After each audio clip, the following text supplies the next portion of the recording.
I just want to ask one more question to Bill. Bill, I mean, when we look at the anastomotic complication, it's going to be higher and higher when we do the anastomosis at the deep down pelvis. It's around 10%. I mean, what's your precautions to prevent the anastomotic complications?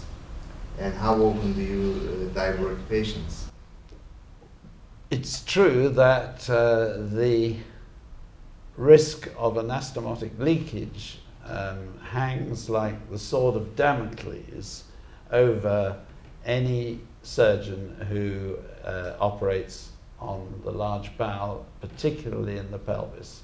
As Roulier has shown us, the risk of a leak, if you go below 6 centimeters, is 6 times higher than higher anastomosis. The high colorectal or the colocolonic anastomosis has, we should be able to keep that risk down to 1%.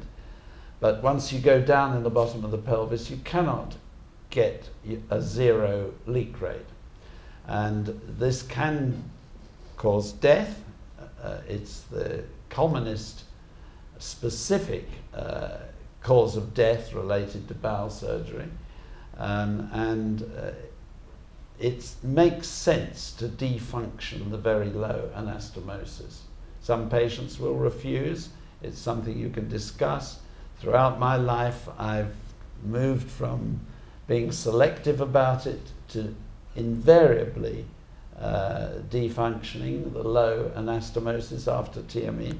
If you do a TME, you will have an anastomosis below 6 centimeters automatically, because even if you've teased a little of the distal mesorectum up off the muscle tube, you will still be unhappy to have an anastomosis much higher than 6 centimeters from the anal verge.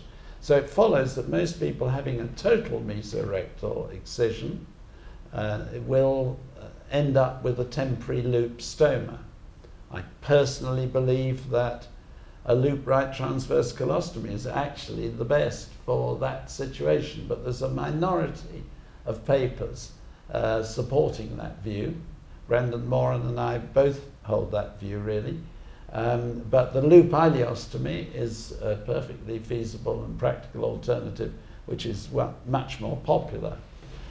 So I think defunctioning is a sensible precaution for the low anastomosis near to the anal canal itself.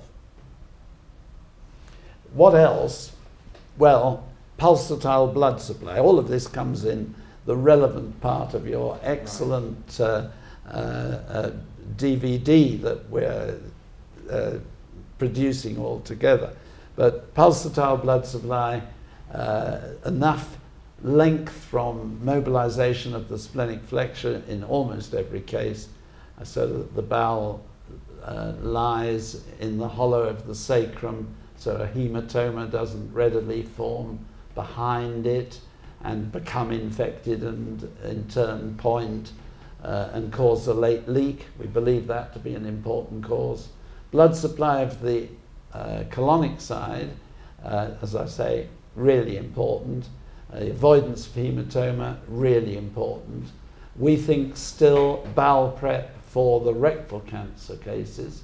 You can abandon it perhaps for most colon cancer cases, but for the rectal cancer, I think the more widely perceived wisdom is that both defunctioning and prior preparation make good sense.